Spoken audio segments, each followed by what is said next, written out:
Welcome to the Jerusalem Lights podcast with Rabbi Chaim Richman, whose goal is Torah for everyone. I'm Jim Long, your co-host, and now here's Rabbi Chaim Richman.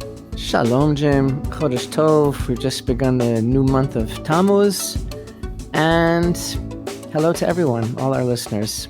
I see a thread connecting the last verse in the last Torah Parsha, Shlach, and it literally, you can follow that blue string right into the beginning of this Torah Parsha and the story of the rebellion of Korach. I know what you're doing, a Torah scholar that you are. You are referring to the very interesting teaching of our sages that part of the rebellion of Korach was dressing up all of his people in garments made entirely, exclusively of the sky blue wool, and asking Moshe if such garments would be exempt from the one thread of blue, since they were entirely of blue.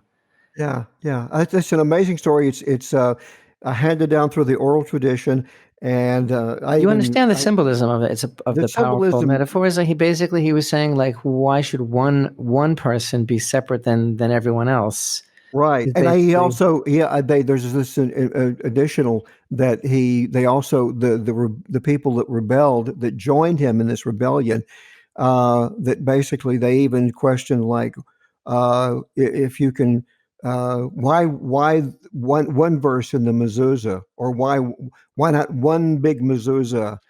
If a house is full of holy books, does it need a mezuzah? Can one mezuzah exempt it? Right. Thank you very much. So for our listeners, we're talking about the Parshat Korach, which begins in chapter 16 of the book of Numbers, which is the Torah reading for the diaspora this week, because we read it here in the land of Israel last week once again, and this week we're reading Parshat Chukat, and again on the Shabbat of July 4th, we're going to be on the same page again, because you'll be reading a double portion. Again, this whole phenomena being a product of the observance of the second day of Shavuot in the diaspora. So the Torah portion of Korach is about rebellion. It's the first recorded rebellion against authority, as it were. How apropos to what's going on in the world today, what's going on in the United States. The thing about Korach, though, is this was really interesting. You know, he was a relative of Moshe. Right. Until now, like, the various sins and grievances of the generation of the desert were instigated kind of like from the bottom up, about like complaints about different things, whether it was water or craving for meat or different things.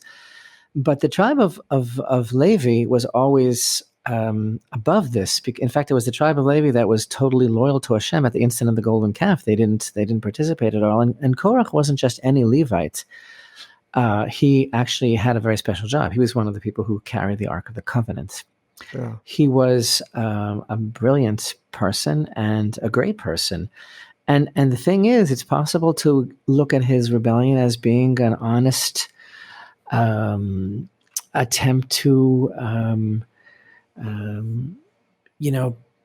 advance the cause of every man, to advance civil rights, basic rights. We're all holy. Hashem speaks to all of us. Why should you take charge? You make yourself the king, you make your brother the priest, and all kinds of things like that. I mean, the whole story of Korach is so compelling. Why the fire pans of incense, of all things? Why? And that actually was Moshe's idea, which Hashem agreed with. Why the incredibly intense and unprecedented punishment of being swallowed up alive by the earth? Where in the world did we ever find such a thing? And, taking into consideration the fact that there's a Mishnah in Pirkei Avot, in the chapters of the fathers, that says that the mouth of the earth that was created to swallow up Korach is one of the things that was created on the first Friday at twilight before Shabbat. There's a list of things that were created in that kind of like nether time of like between day and night, between Shabbat and weekday. There were a bunch of things that were created, and one of them is the mouth of the earth. What in the world does that mean? Yeah. So the earth swallowing him up alive, and the actual tradition that he didn't die. He's around. Mm-hmm. And what does that even mean? Because his sons actually, they started to slip down, but they actually repented and they came back up. And that's why you have a number of Psalms in the book of Psalms that are accredited to the sons of Korach.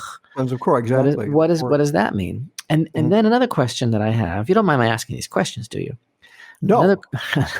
Another question that I have is, if, especially after the earth already swallowed them up, what was this whole deal with the staff of Aaron that blossomed with almond blossoms, and all of the tribes submitting a rod of wood and Aaron's staff blossoming, as if they needed another proof? So I just want you to, I'm just kind of teasing these things because I'm particularly interested in this idea of being swallowed up by the earth, and also the staff that blossomed. And so in this week's video presentation, with Hashem's help, I hope to really explore those two ideas in particular. But Jim, I don't know if you're aware, but there's something really interesting also here that I want to say as a bit of background to this incredible idea of Korach's rebellion. And again, he could be perceived as being, arrogant and headstrong and selfish, but it's also possible to say that he actually was driven by a high motivation, and that he really loved Hashem and wanted to serve and wanted equal opportunity, and felt, it's not fair that he can't be a Kohen. Why can't I be a Kohen? Like I could say to you, Jim, how come I can't be a Kohen? Well, I know why I'm not a Kohen, because my father's not one. And it only goes through, there's an old joke about this fellow, not particularly knowledgeable, this Jew who walks into synagogue, and he says to the rabbi, I demand you make me a Kohen. Make me a Kohen. And the rabbi says, listen, sir, it's not like that exactly. It's not so simple. I can't make you a Kohen, He says, I demand you make me a Kohen. He says, listen, calm down. He says, it's not fair. My father was a Kohen. His father was a Kohen. I want you to make me a Kohen too. So anyway, that's actually the truth. So Korach, he says, he wants to be a Kohen. So there's a very, very deep thing here about who Aaron was and why he was chosen by Hashem to be the priest, and all of his children forever. What kind of innate quality did Aaron have that was so singular and so special, which he passed down through his DNA to all his children? And so we're going to explore that as well. So because you might think, well, Korach was very highly motivated. He wanted to be a Kohen, but the thing is, the sages teach us something remarkable about Korach. And again, even if you say that he started off being very altruistic, very, very highly motivated, like he wants equal rights, he wants everyone to have equal access to Hashem. And like he said, the whole congregation is holy, Hashem spoke to all of us. But something unbelievable, open up your heart in the deepest way? The sages say that even though he was a great man and a great scholar, and again, one of the people that had been chosen to carry the Ark of the Covenant, ultimately, do you know what happened to him? He actually denied Hashem altogether and denied that Torah was given from Sinai. It wasn't just a personal rebellion against Moshe. And this is how it was based on many other factors, like personal jealousy and personal agenda. Like so many people do, Jim. Like so many people take something and claim to be speaking in the name of the public and claim to be advocating for greater public good. But in the end, if you go far enough back, you understand what their motivation is. So it turns out that Korach is so bent out of shape over ego-driven things that ultimately his rebellion wasn't just against Hashem, it was against Hashem. It wasn't just against Moshe. Ultimately, he was what's called kofer be'ikar, which means that he denied the authenticity of Torah altogether. And when he attacked Moshe, he was attacking the line of transmission. He was attacking... He basically came and he said, no, Moshe's making a lot of stuff up himself. He's making it, and we've heard that before too. He's making a lot of stuff up, it's his own invention. And that's why Moshe said, if it's my invention, okay, but if it's Hashem's invention, then there's going to be a new creation that was never seen before in history. That's the mouth of the earth. And the reason he had to say that is because it was Hashem's invention. Yeah, well, doesn't this it reminds me very much of what the sages tell us about the flood story, and the idea that I think that there's a discussion among Chazal that why is there no proof of the flood, of the people that there is ample geological proof, by the way, but where is the proof? Where are the remains of all of those people who perished in the flood? They began to move boundary markers. And of course, the flood generation, there were no boundaries either either emotionally or morally or whatever. So by removing those boundaries and letting lawlessness run amok, God says, I'm going to remove the proof of this generation from the face of the earth. And so that, I think, links into it's almost like a measure for the sin of Korah. Korah wanted to make a name for himself. And so that's one aspect of his rebellion. And so maybe the fact that he was swallowed up by the earth, God says, I'm going to repay you measure for measure. I'm going to remove the evidence, the physical evidence of you from the earth. Absolutely unprecedented idea, even in Torah, of this being swallowed up by the earth. And so obviously there's powerful ideas that are being communicated to us about what the earth represents and why specifically this fusion of him being down in the earth is very telling regarding the essence of what his controversy was really all about. But go ahead. I was going to say, you just touched on it, and I want to expand on it just a little bit. And we run into this every time in the Torah when there is a rebellion against Moses or against Hashem. No wonder the first commandment is against idolatry, because we talked about this before, because this is a form of idolatry which is rampant in the world today, and that is that you deny Torah and Hashem as the ultimate authority in your life, and you say, no, I'm the best authority for me. And this what I see in Torah, in this idolatry-driven agenda of his, he's the perfect Fabian socialist. The Fabian socialist, the old joke goes, but it's a truism. The old joke is a Fabian socialist is a person who says that socialism is great for everyone, for the masses, except for me. Because usually the socialists are also, nothing against wealthy. I mean, I think if you make money in this, that God blesses you. But what happens often with people who accumulate wealth is they forget that it is God that allows you to get wealth. They forget that and go, I made this wealth, so therefore I know what's better for you than you do. That's so true, and this is part of the tell of the reveal of how we know that Korach's controversy was motivated by what you've basically just described, which is you started talking about idolatry. Why the first commandment is against idolatry? I mean, basically the worst type of idolatry is really self-idolization, self-worship, or AKA narcissism. And so besides being, if you want to call him the number one Fabian socialist, he was the world's leading narcissist, because it's all about me. It was all about his agenda. And we're seeing so much of that in the world today, and I think we'll get to that a little bit later. But he was driven by his own ego, and the thing is, what you've just described, it's like every time there's this confrontation with Moshe and with what Moshe represents, and Aaron. I mean, Moshe is the one who said,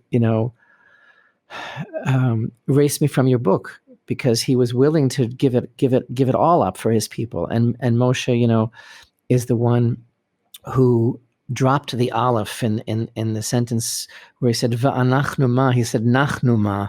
Why do you complain against us, against Aaron and myself?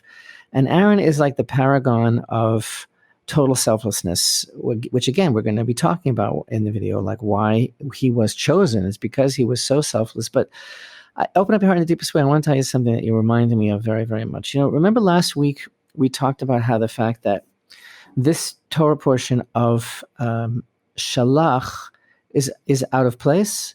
I talked about the last week's Torah portion, which is the portion of the spies. Mm-hmm. And I told you that it was that the sages say there's actually out of place, and that's okay because the Torah is not necessarily in chronological order because it's not a history book. But Numbers 13, which begins the section of Shalach, which is about the spies, actually the story of Korach occurs before that. So the actual order is Bahalotcha, Korach, Shalach, right? This is what we mentioned last week, that the reason why the Torah Hashem bothered to see to it that Shalach is recorded out of order and before Korach is to teach you a very, very specific lesson, and that has to do with the power of lashon hara, of evil speech, because the closing segment of Parshat Bahalotcha, as that portion closes with in chapter 12 and verse 16 of Numbers, that's about Miriam. It's about the lashon hara that was spoken, and the spies, rather than learning from her from that example of the severity of evil speech, they weren't careful, and that's why Shalach comes before Korach. But really, Korach happened first, and knowing that gives us some very valuable information to kind of understand the background of how the rebellion of Korach sprang forth, because we already were in a situation where the decree had already been made. Yeah. And so wow, stuck inside these four walls kind of thing. I'm getting settled into this mentality now. This is where we are now, and this is where it's going to end. And so there was a disgruntled. That generation knew that they were going to die out. They became disgruntled, and it was almost like, push the envelope even more. Now that we're here already, and this is the situation. I'm just saying, it was those that were sincere remained sincere, but there was ample room for something like the poison of Korach's rebellion to seep in. Now that the Shalach incident had already happened, and it was already understood that the decree had been made. But now I want to go further, and I want to tell you another thing about this wondrous idea that these Torah portions are not in order. The next Torah portion after Korach, and this is just an amazing thing, Jim, really amazing. The next Torah portion after Korach, of course, is Chukat, the ordinance of the red heifer, which begins in Numbers 19. This too is out of place.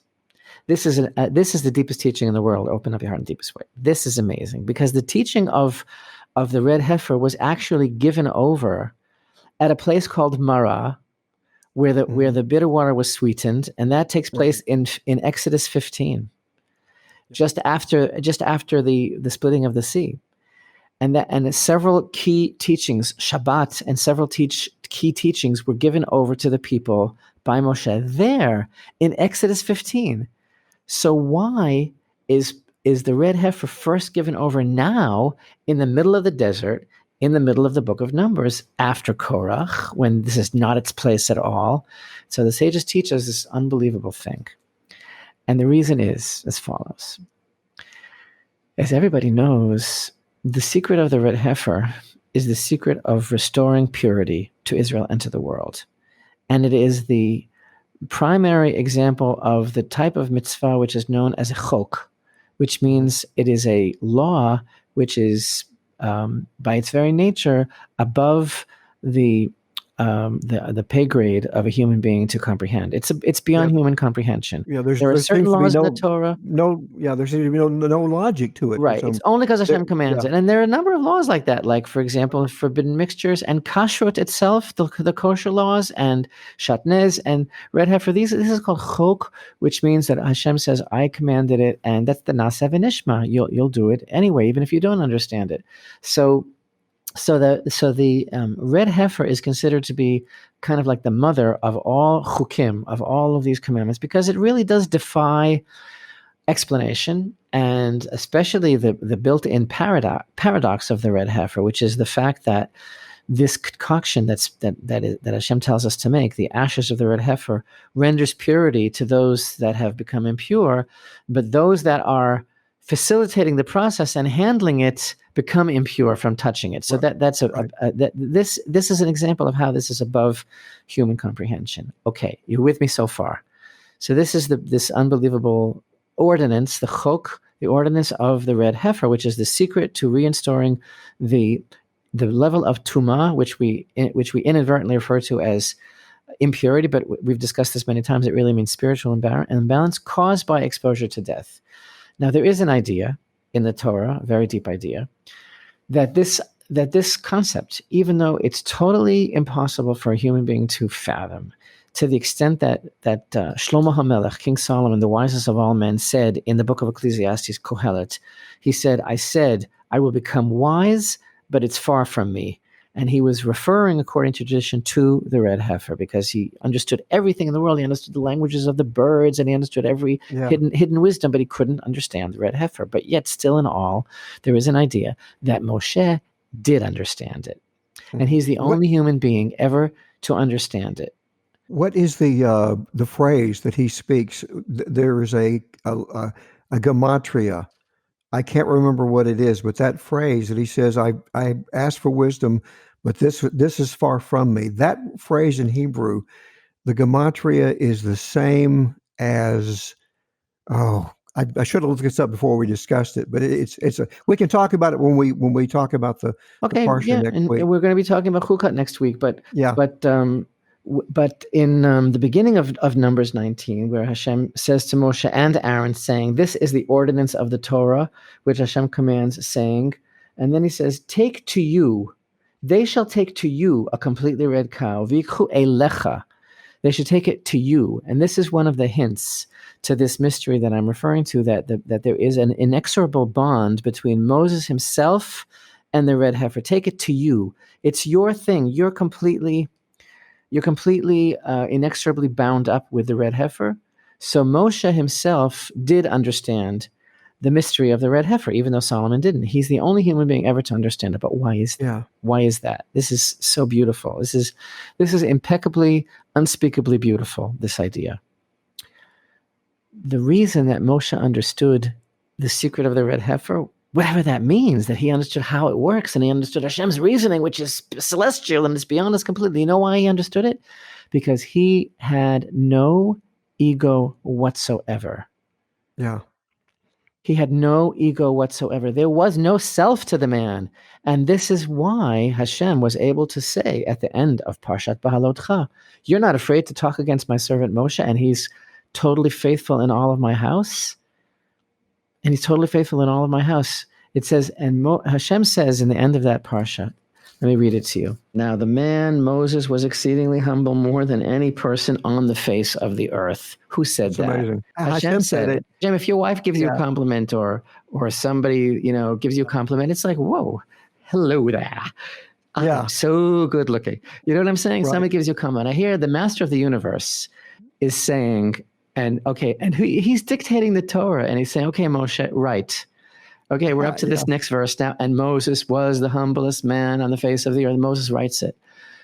Open up your heart in the deepest way. This is so unbelievably beautiful. There was no difference between before he wrote that verse and after he wrote that verse. And that's why it was true. You understand it? This wasn't his boss or his mother-in-law complimenting him. This was Hashem said this, and it made no difference. He was the same person. And that's why the verse is there. That's why the verse is testifying, because he was able to write that it is true. So he had no ego whatsoever. And the secret to reinstating purity, the secret to this balance, the secret to this alignment with Hashem in this world is dependent on our total nullification to him. And only Moshe was capable of that. Only Moshe understood what that even means. And so here's what I'm getting at. Here's the beautiful idea of why Chukat, Numbers 19, is where it is when it doesn't belong here chronologically. It belongs back in Exodus 15. And here's the answer. You ready? Go ahead. Hashem is basically saying to Korach, "You want to know why I chose him and not you? Because he understands this." Yeah. Understand? Well, in others, Chukat, the ordinance of the red heifer, is immediately following Korach, because it is Hashem's answer to Korach. The statement is Hashem is basically saying, this is the difference between you and Moshe. This is the whole idea here, because Moshe and Korach are diametrically opposites in every way. Yeah. Because with Moshe, it wasn't about me. It wasn't about like, I must be the leader. It was about, my beloved people have to have a leader. My beloved people have to know what Hashem says. Someone has to be able to bring them Hashem's word. It doesn't have to be me. And Korach's whole thing was it has to be me. It has to be according to my narrative completely. It has to be according to my narrative. Well, that unbridled ego is literally on display in this entire teaching of the rebellion of Korah, because there were actually three groups who all had three imagined grievances. You had Korah, who demanded a leadership role because of the fact that he was of the tribe and he was so close to the leadership position, being cousins of Moshe. Then you had the 250 that are literally numbered, who thought, well, we're the firstborn. We should be appointed a leadership. We're equal with you, Moshe. And then, of course, you had the tribe of Reuven, who were, of all the tribes, they were the firstborn. Reuven was the oldest, and of course, he lost that position. And so the entire rebellion is completely led by that egotism that says that I know better than you, even though God would turn around and say, well, I made you, and I actually know who possesses the traits of leadership. And rebellion, if without really putting too fine a point on it, rebellion is what we are experiencing in this country today. Rebellion, you don't have to look to too many headlines to see the outright refusal to follow the civil laws of our country right now, tearing down statues, defacing buildings, and we don't even have to. I mean, the list is long, and it's frightening, the amount of destruction that is rampant right now. And again, I don't want to derail it into a political discussion. I brought it up because I'm intensely disturbed about the situation in America, and trying to understand it. And protest is legitimate. Obviously.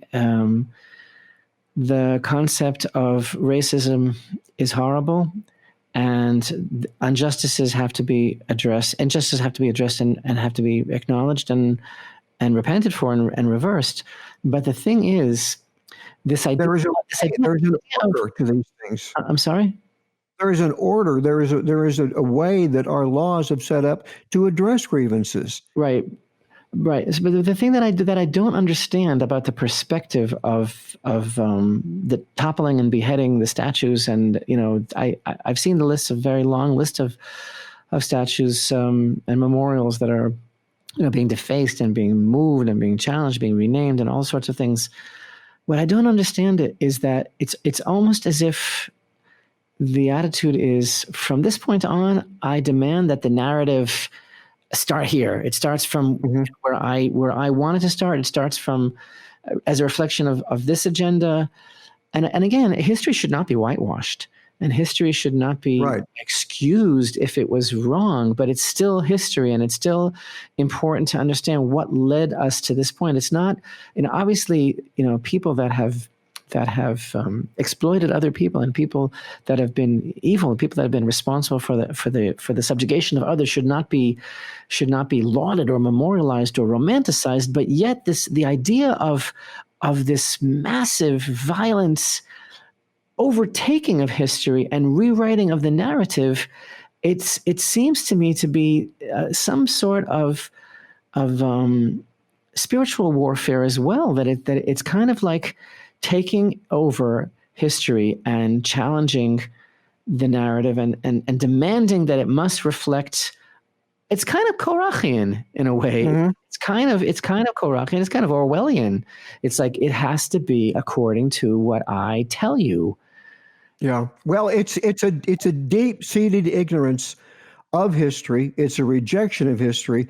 And I would submit to anyone who embraces Torah that God says history is important, because when you open up the Torah, you are reading the narrative of the creation of a nation. And that is historical. The entire Sinai experience is historical. And those, by the way, that reject Torah, they reject the Sinai experience. They reject the Exodus experience, and they are rejecting the history, Rabbi, of your people. So it's the same thing. It's the same mindset that says, no, we're going to rewrite history. What if someone came to you? In fact, they do. They do come to you and they say, well, we know more about your history. We know your history better than you do, Rabbi. It's like I have that every day. I have that every day. Oh, I know. My lectures on the Exodus, one of the slides that always gets a laugh, and it's also in my book, and I'm not selling books here, is I have a section titled, if you want to know about the Irish, if you want to know about the Chinese, don't ask the Irish. And it's not a slight to either culture. I'm basically saying, if you want to know about the ancient Chinese, ask the Chinese people.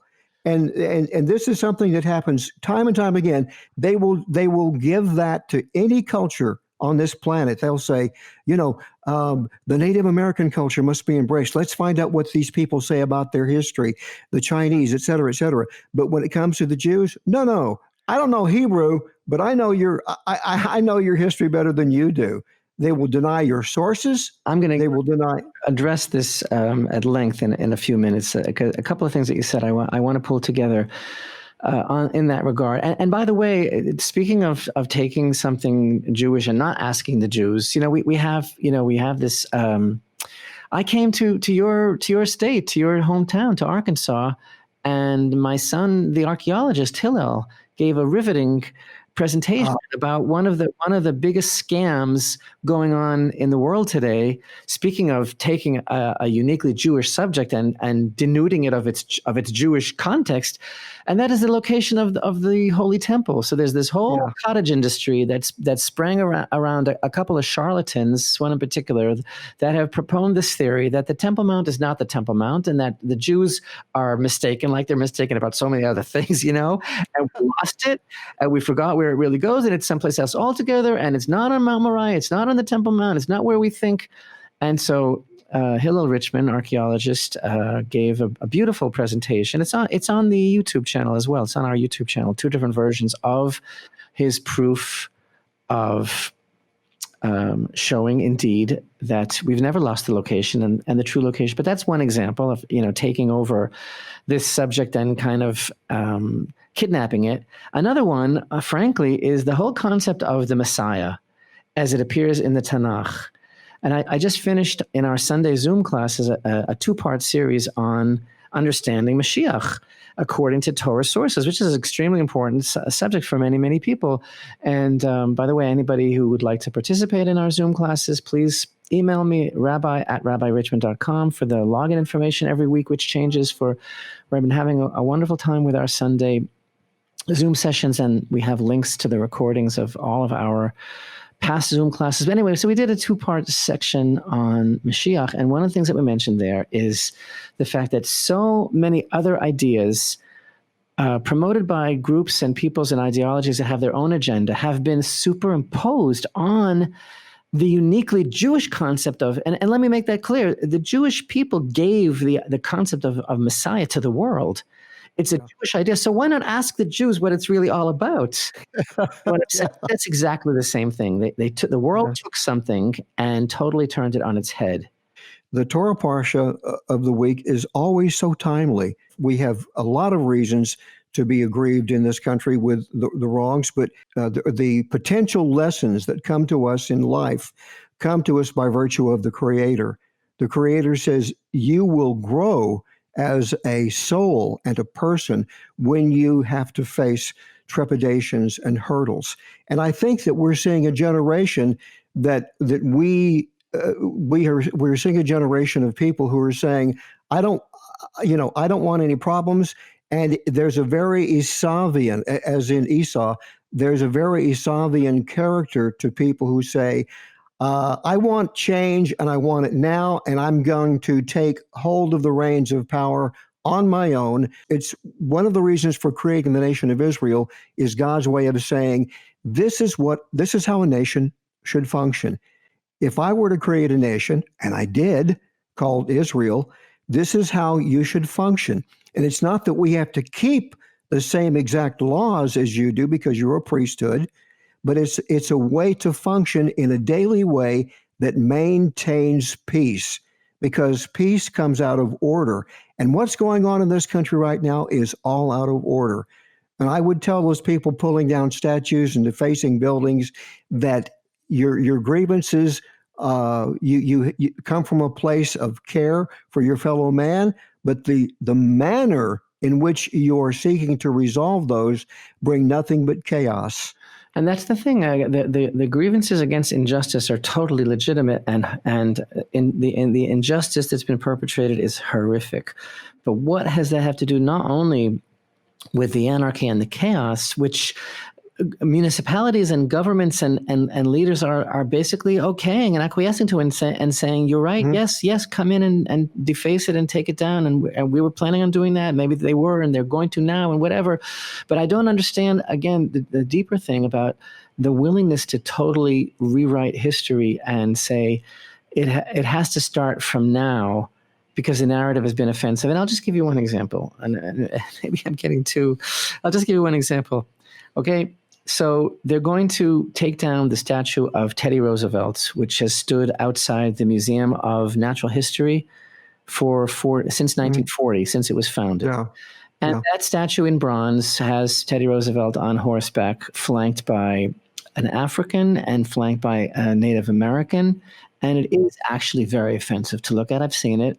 And it's basically an image of colonialism and subjugation. And maybe America at some point could be said to have incorporated those principles in terms of its expansion, in terms of its foundation, and we're not getting into that now. But the thing is this, Jim, another Roosevelt, Franklin D. Roosevelt, right? The man has a dime named after him, and a memorial on Tidal Basin in Washington, D.C., and a room in the White House, and an airport, and a teaching hospital, and a military vessel, the USS Roosevelt, commissioned in 2000.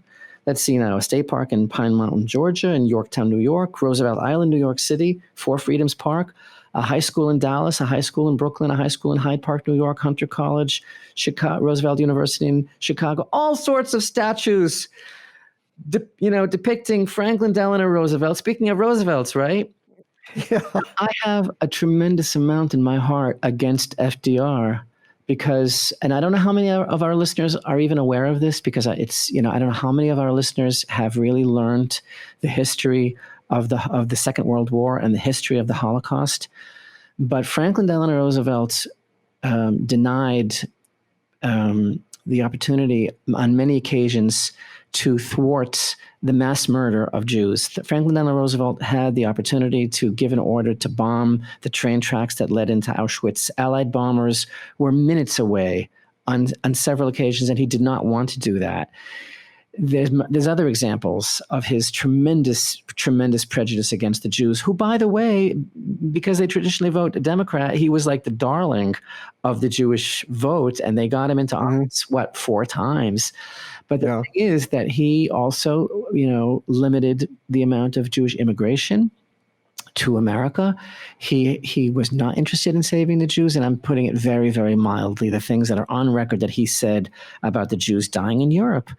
But I'm not going to tell you that we have to take down every statue of him, and that everything named after him, all these high schools, all these statues, the dime and the USS Roosevelt, like, who am I to tell you that they should be taken down? This is what happened, Jim. I'm dealing with it. This is history. This is part of history, and I need to learn from it.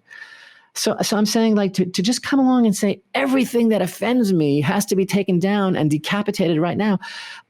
I'm not saying that the rage and that the feeling of having been subjugated is not valid. I'm saying, how do you do that? How do you just superimpose your will upon the whole world like that and say, this is my cause and therefore it is the only cause? It is the only way.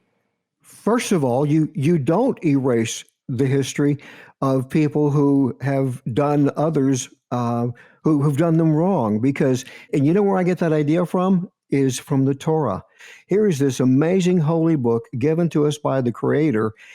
We're seeing God's people and God telling us the narrative of His nation, warts and all. God is not saying, well, those people were against me, so I don't want to tell their story. God doesn't erase the bad. God tells the good and the bad of his people. And that to me has always spoken to the veracity of the Torah, and by extension, the whole Tanakh.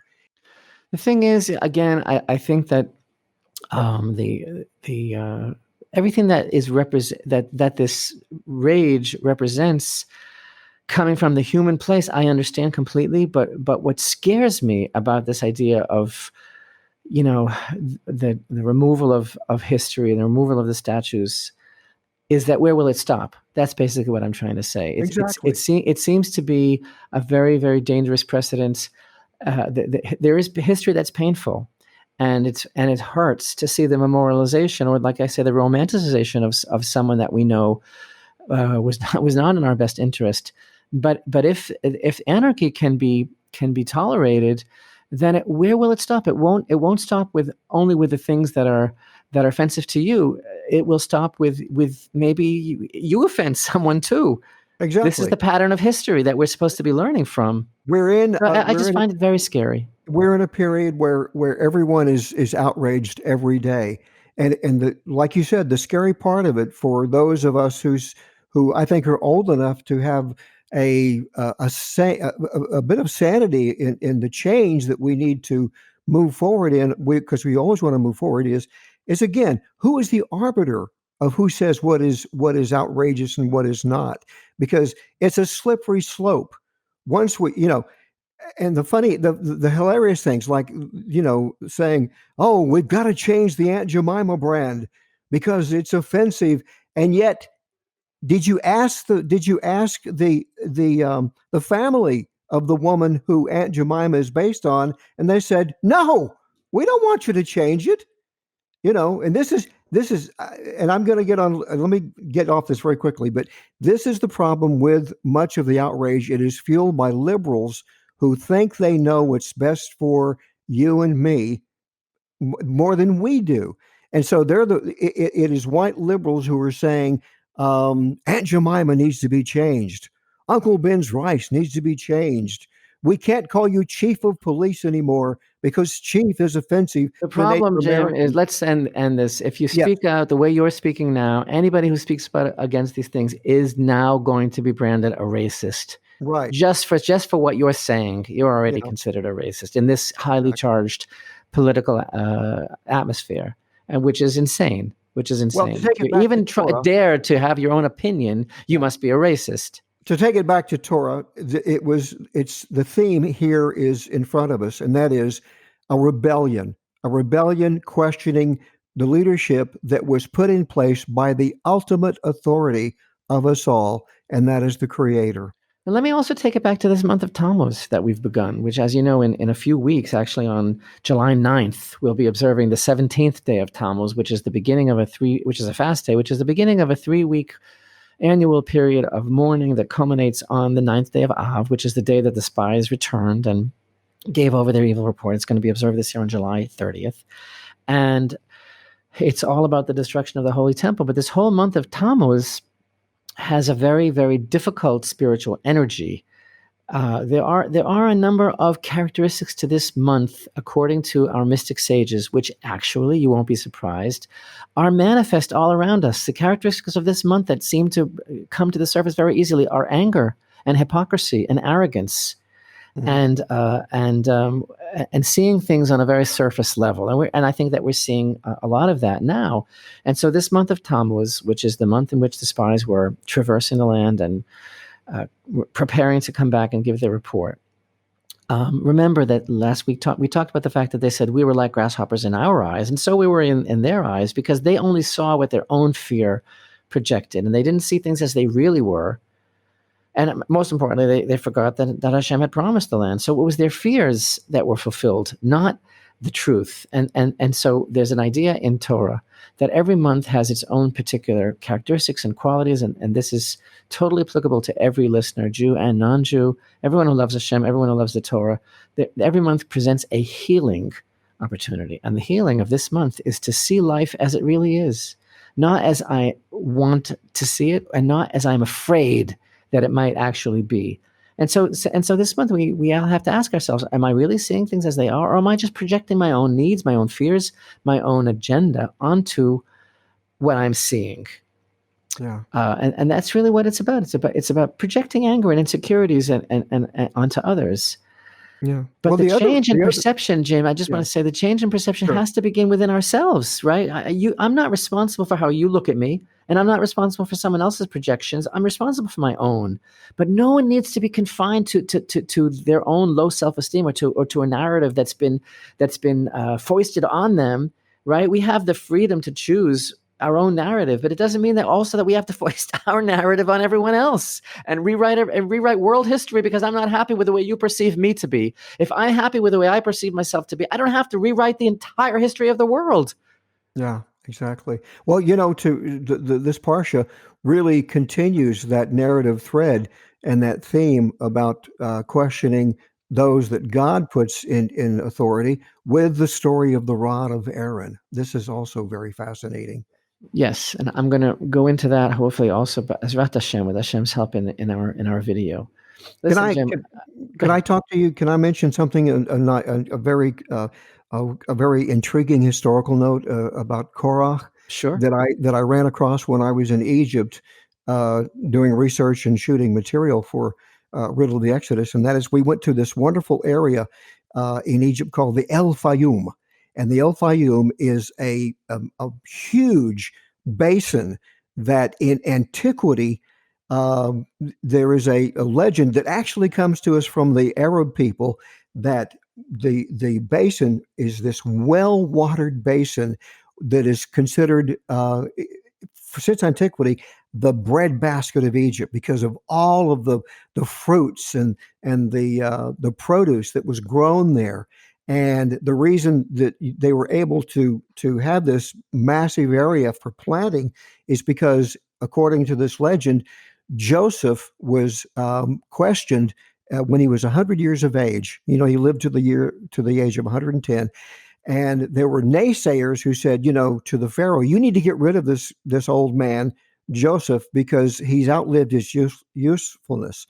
And the Pharaoh didn't want to do it, so he goes to Joseph and he says, can you prove to this younger generation that you still have what it takes to be our prime minister?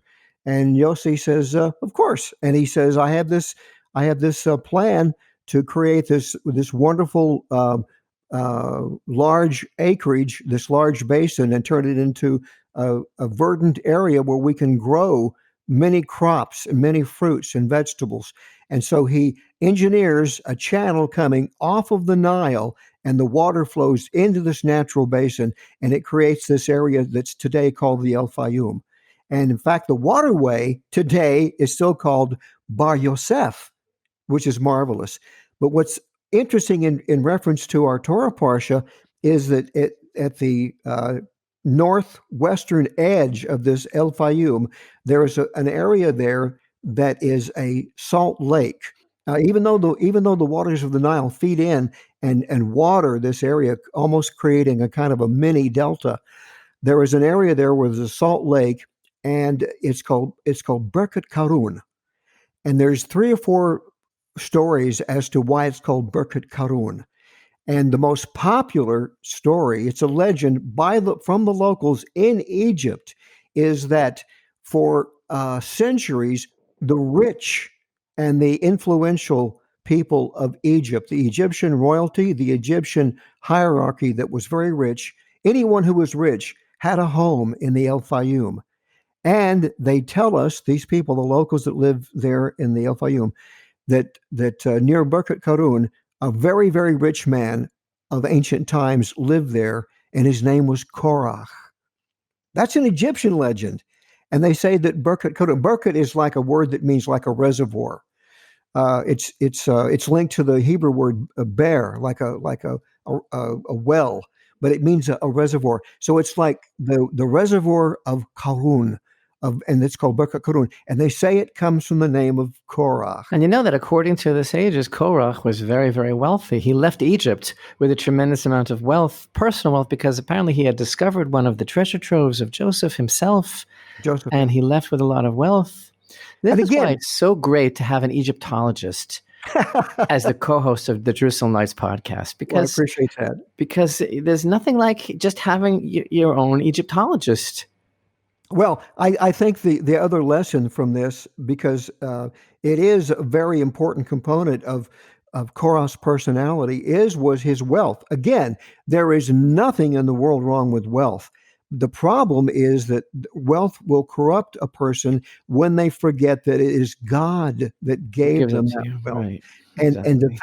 the thing about people that are in power today by virtue of their wealth is that once you are wealthy, unless you are unless you are grateful for that wealth and you want to do good with it, if you become so selfish about your wealth, the next thing you want when you have everything you want is you want power. That is a rule of human frailty, and we see this in the story of Korah, Right. and it doesn't even go away when they question the authority of Aaron. And I think are you going to explore that in the video teaching the I teaching hope so. about the rod? Okay, I hope because I so. think it's important for people to know that there are two rods in the Torah. There is the rod of Moses and there is the rod of Aaron. And we have this wonderful teaching in the Torah how God you have to read it, how God shows the nation that he honors Aaron as the head of the priesthood by virtue of how this rod is put to the test. And that rod is supposed to still be in the Ark of the Covenant today, Next isn't it? to it, yeah, where it's hidden. Yeah. Next to it, Yes. placed next to it. So I guess we're running out of time. Well, Jim, I want to just pull one thing together that I think is also so connected to some of the things we've talked about in terms of Tammuz, in terms of the challenge to see the truth, not on a superficial level, also to some of the ideas of Korach, and even to what's going on in America as far as setting an agenda. But there's two things that you said very early on in today's broadcast that hit me. One is that you told this unbelievable idea about from the time of the flood, about moving people's boundaries, moving boundary markers, and trying to establish new facts on the ground because of this deliberate attempt to steal land, basically, and move someone's boundary markers. And then another thing that you said was, you talked about those that are rejecting our history. Yeah. So Jim, I have to bring up the subject of what's being referred to as either the word annexation or the attempt to begin Israeli sovereignty on some of the biblical heartland of Israel, of Judea and Samaria, as part of the deal of the century that was first introduced on the 22nd of January. That was first publicized by the White House as the Trump peace plan. And many people are asking me about our attitude about this whole concept of the possibility of the new Netanyahu-Gantz government approving sovereignty on a percentage of these lands, that have been, I'm making air, what do you call it? Air apostrophes, contested lands, Yeah. Yeah.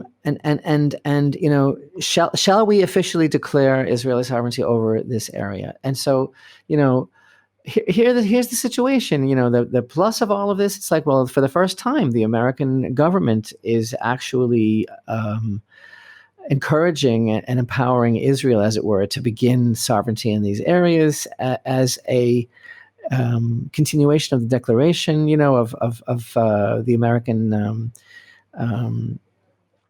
Secretary of State, who said that Israeli settlement is not illegal, and the beginning of this sovereignty, the installation of the sovereignty would basically be on 30 to 33% of the area. And thus, we would be able to apply Israeli law on all of these Jewish enclaves and in the Jordan Valley. And the thing is, though, Jim, it's not a simple thing at all. First of all, besides the fact that in the Trump peace plan, I don't know if you're aware of it, if you've ever actually read it, but the expression Palestinian state is mentioned almost 160 times, and Israeli sovereignty is mentioned 7 times. So a great deal of this peace plan, right, has to do with Israel's acceptance and agreement officially to the establishment of a Palestinian state on 70% of the biblical lands of Judea and Samaria. Do you understand what that is? That's not a good thing. I know that. There will be about 20 Jewish communities that will be absorbed into this Palestinian entity.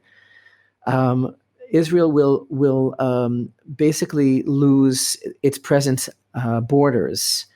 There will be highways in Israel will be suspended and changed. There will be bridges and tunnels that will be built to connect between the hostile population on the Gaza Strip and those in the Palestinian state in Judea and Samaria. And those bridges and tunnels are going to pass through the state of Israel, which is a security nightmare. Part of Jerusalem is to be declared the capital of the Palestinian state. The future of the Temple Mount is completely uncertain in all of this. And so the idea here is that, im kol kavod, we say in Hebrew, with all due respect to American acknowledgement of Israel's right to be in these places. What's 30% of my own land, of my own country? What is the idea of the necessity to have America's permission or acknowledgement or empowerment for us to declare our sovereignty in our own country? And how much more so if this is completely dependent on the establishment of a hostile Palestinian state, it's dependent on the freeze of the expansion of Jewish communities and Jewish homes, and the isolation in a very dangerous way of existing Jewish communities as well. So basically the long and the short of it is that if we are to be sovereign in our own land, let's do it. Let's do it correctly, and let's do it regardless of anyone else's permission or green light. And so again, this has to do so much with what you said. This has to do with, can you imagine moving the boundary markers of the land of Israel for what? For what exactly? And this in itself, with all of the window dressing that paints this as a very positive thing, it is a rejection of our own history, because this land is the land of the Jewish people. It never was the land of any other people. When the Palestinian leadership is on record, and you can find it so easily as having stated that the whole concept of the struggle of the Palestinian people is just another new tactic in the pan-Arab struggle of the destruction of the state of Israel, when the PLO, which has now become the Palestinian Authority, but when the Palestinian Liberation Organization was founded in 1963, before there was any occupied territories, before 1967, it was all about the state of Israel having been founded in 1940 and its destruction, and nothing to do with territories. And this is all just another facade and another attempt to delegitimize and begin the destruction of the state of Israel. And so this is to be done with a stamp of approval of America? The whole thing, to me, is so similar to the mood that's going on altogether in America as far as rewriting history and as far as choosing the narrative that is politically correct. And it's the opposite of Tammuz. Tammuz is about having the strength to be able to look through and see what's real, and stop projecting our own fears, our own inadequacies and expectations, and say, no, this is really as it's supposed to be. And then during this very month that the spies were going around and collecting their reconnaissance, came back and delivered an evil report that resulted in generation upon generation of crying for no reason, the destruction of the temple. This is the time to rectify all of this. This is the time to see correctly and to speak only good of the land of Israel. And there's no greater rectification for the sin of the spies than standing up and saying, you know what, thanks, but no thanks. And we should not allow any power to determine the fate of our own children in our own land. Americans wouldn't put up for it, and I don't see why we should. Well, we shouldn't, and I apologize on behalf of my country and my president. Okay, Jim. Because, here's the thing that gets me. The people who are really driving, that are the driving force behind this. Of course, there's a lot of appeasement going on here, just as what's going on in the left over here. But now we have the Republican Party who's behind this also. The problem with all of this is that the huge narrative that is driving all of this rebellion today is, the rights of indigenous people, and this is there's such hypocrisy attached to people who stand up in our streets and say, return this land to the Native Americans, and return this land and recognize our roots and all that. And they look at you, a people who have an eternal connection to that land. They want to give it away It's so to a easy people. today to expose the Palestinian lie of who they are and when they came here. The indigenous people is the people of Israel. How come there's no Palestinian archaeology? How There come is the no such archaeology that's unearthed here is 3,000 to 4,000 years old, and it's all Jewish? Why is that? exactly. It's because the Jews have lived there for over 3,000 years. So I don't. We this is why, thank God, we have Torah, is to give us direction, and even for a non-Jew, there is, again, as I want to stress, there is the model for government and for behavior between each person, and if we follow it, the ways of the Torah and the ways of God are of peace, and the model is right there in front of us. And this is what Jerusalem Lights is all about, Jim. I keep on saying it: Torah for everyone. And this is what unites us: our service of Hashem, our connection with each other, and our vision of changing the world. But it's not anarchy. It's not about toppling statues. It's about inner vision. It's about becoming the people that we can become, and fulfilling the vision of the prophet and all the prophets, and really preparing the way for the ultimate redemption of all mankind. And that's what the Torah is really all about. Thank you very much. Thank you for a wonderful program today, Jim. You're not only my favorite co-host, you're my favorite Egyptologist and a wonderful man. Thank you so much. Thank you, sir.